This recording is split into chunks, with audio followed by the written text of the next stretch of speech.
Hey guys, welcome back to Chef Monica's Kitchen. I'm going to show you one of my absolute favorite things on the planet to eat. I think I say that every single time I do this, but anyhow, I just like food. So we're going to make candied pecans. If you've ever had one of our delectable salads, I get a lot of compliments on my salads. Other than the fact that we get local fresh greens from Silver Creek Farm, which is an amazing farm. Go check them out on Facebook. The candied pecans are a huge hit as well. You can make these to throw on top of salads. You could use them on top of breakfast items. For example, I like to garnish French toast with them. I also like to throw them over Greek yogurt that I season with a little bit of vanilla and maple syrup, just for a little, you know, kick it up a notch. Oh my gosh, I can't believe I said that. I'll probably get sued for that. You get the idea. So, or just give these out as like a Christmas gift, because they're really great for the holidays and they are a super great party favor when you're drinking. You know, that whole thing about like something sweet and salty to encourage you to drink more. This is the thing. Okay, so I have 8 cups of pecan halves. You can obviously make smaller batches, but I just make one big batch at a time because it's just easier. 1 cup of brown sugar, and then 1 cup of butter, so equal parts. And I do use Kerrygold butter almost exclusively. You can see how dark this is, almost like an orangey dark. That means it's got really good high butter fat and not a lot of added water, which is fantastic. That's where all the flavor is. I don't care what anybody says, butter makes everything better. Julia was right, and she was almost 92 when she passed away, so I think she was onto something. A little pinch of salt, always a little bit of salt with our sweet, balancing the sweet with the savory. Now we're getting really kooky. Crushed red pepper flakes or cayenne pepper. You want to throw a little bit of heat in there just to give a little bit of excitement to the flavor. Quite a bit of heat. Ooh, and then I inhaled some. Don't sneeze. Don't do what I just did, but inhale where you're doing that. Little pinch of pumpkin pie spice, apple pie spice, or Chinese spice, whatever you like. It's roughly a teaspoon for every 1/4 of a cup, so about 4 teaspoons or so. Because you want to make sure you really get those pecans coated with the flavor. And then a little bit of vanilla extract, again about 4 teaspoons or so. And then we're going to get this on the stovetop and start cooking it down, basically making like a caramel out of it. So I'll show you what that looks like in a second. So as you can see, the butter's starting to melt and the sugar's starting to melt. I want to make sure that I don't over stir this, but I also don't want it to scorch either. But I do want to give it enough time for all that to really homogenize and start to really bubble up and almost turn into almost like a molasses-y looking texture. So what's the heat? It's sort of a medium low. So you don't want it to be overly high because then you'll burn it really quickly.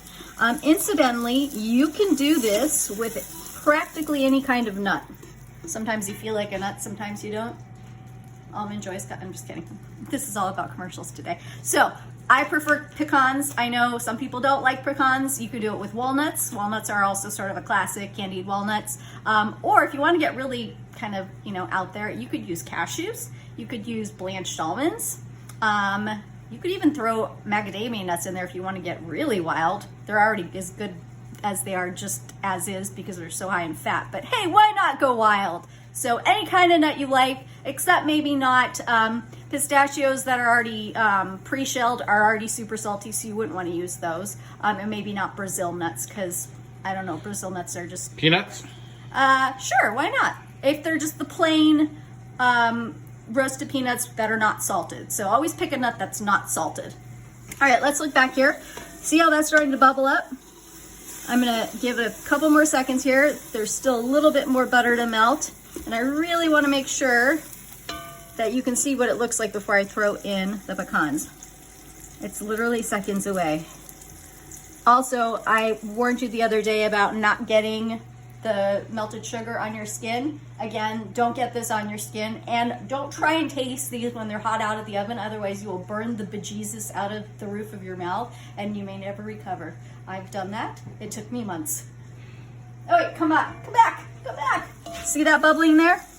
That is the golden thing. Okay, so now we're gonna take our pecans. If I can get them out of the bag. Got it.